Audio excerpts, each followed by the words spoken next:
Welcome to Jasper academy. ప్రణాళికతో చదువు మార్కులు సాధించు అనే ఆర్టికల్.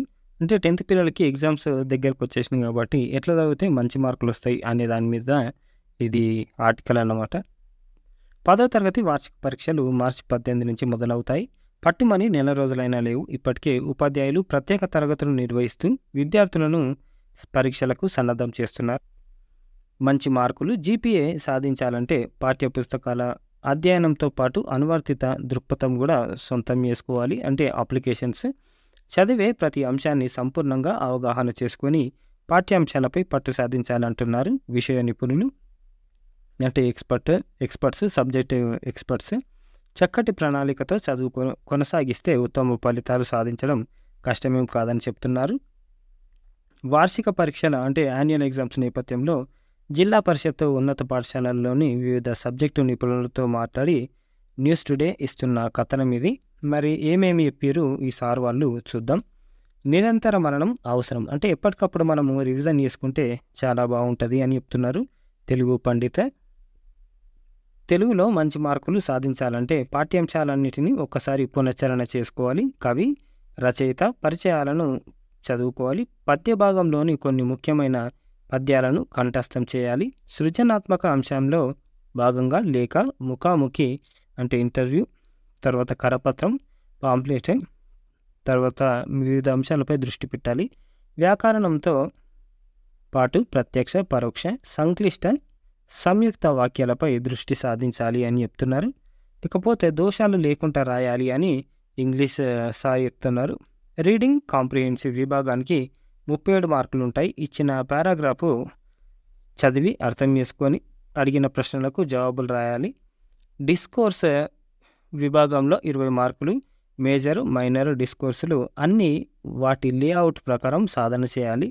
వ్యాకరణ, భాషాపరమైన అంశాలకు 23 మార్కులు. ఎడిటింగ్, తర్వాత క్లోజ్ టెస్ట్, అర్థాలు, వ్యతిరేక పదాలు సాధన చేయాలి. దోషాలు లేకుండా అందమైన చేతిరాతతో సమాధానాలు రాస్తే మంచి మార్కులు వస్తాయని చెప్తున్నారు సారు. ఇకపోతే గణితం అంటే ఆందోళన వద్దు అని చెప్తున్నారు. గణితం అంటే మ్యాథ్స్ అంటే ఆందోళన చెందొద్దు. మెలకువలు పాటిస్తే మంచి మార్కులు సాధించవచ్చు. అకరణీయ సంఖ్యలు, తర్వాత యూక్లిడ్ ఉపయోగించి గసాబాను కనుగొనడం, సమితులలో వెన్ డయాగ్రామ్ సమస్యలు, సాంఖ్యక శాస్త్రంలో మీను, మీడియన్, మోడ్ సూత్రాలు విశదీకరించడం, బహుపదులు, రేఖీయ సమీకరణాల నుంచి సులభతర గ్రాఫు సమస్యలు, స్వరూప త్రిభుజాలు, వృత్తాలు, స్పర్శరేఖల నుంచి మంచి మార్కులు సాధించవచ్చు.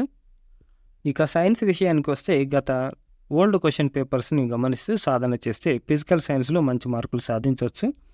చాలా వరకు ప్రశ్నలు పునరావృతం అవుతుంటాయి, అంటే రిపీటెడ్ క్వశ్చన్స్ వస్తాయి.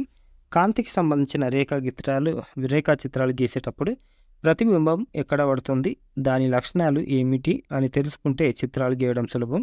సంజ్ఞా నియమాలు పాటించాలి. పటాలు గీసేటప్పుడు వాటి భాగాలు తప్పనిసరిగా గుర్తుపెట్టుకోవాలి అని చెప్తున్నారు ఫిజిక్స్ సార్. ఇకపోతే అధిక స్కోరింగ్ జీవశాస్త్రంతో అని చెప్తున్నారు. బయాలజీ తోటి ఎక్కువ మార్కులు దీంట్లోనే వస్తాయంట. జీవశాస్త్రం నేర్చుకోవడం, మార్కులు పొందడం చాలా సులభం. పాఠాల్లోని ప్రయోగాలపై దృష్టి పెట్టి ఉద్దేశం, పరికరాలు, ప్రయోగ విధానం, ఫలితాల నిర్ధారణ చేసుకోవాలి. సమాచార సేకరణ పట్టికలతో మార్కులు పొందడం కోసం పుస్తకంలోని 6 పట్టికలపైన ఖచ్చితంగా అవగాహన కలిగి ఉండాలి. బొమ్మలు గీయడం, భాగాలు గుర్తించడం ద్వారా మార్కులను సాధించవచ్చు అని బయాలజీ మేడం చెప్తున్నారు. ఇదన్నమాట ప్రిపరేషన్ ప్లానింగ్. ఇవి కొంచెం చూసుకొని మీరు ప్రిపేర్ అయితే ఖచ్చితంగా మంచి మార్క్స్ వస్తాయి. ఖచ్చితంగా పాస్ అవుతారు. మంచి గ్రేడ్లా పాస్ అయిపోతారు. ఇంకో విషయం ఏంటి అంటే దీనికి సంబంధించిన అభ్యాస దీపికలు కూడా నేను లింక్ పెడతాను, ఒకసారి చూసుకోండి. దాంట్లో అవి ఇప్పటికాక మీరేం చదువుకున్నా అభ్యాస దీపికలు చదివినా మీరు ఖచ్చితంగా పాస్ అవుతారు. గుర్తుపెట్టుకోండి, నిరాశ చెందొద్దు, ఖచ్చితంగా పాస్ అవుతారు. ఒకవేళ ఫెయిల్ అయ్యారు మరోసారి రాసుకోవచ్చు, అంతకుమించి ఏం ప్రాబ్లం ఉండదు. ఇది ఈరోజుకి సంబంధించిన ఆర్టికల్. ఏం భయపడకండి, హ్యాపీగా ఎగ్జామ్స్ రాయండి. థ్యాంక్ యూ, ధన్యవాదాలు.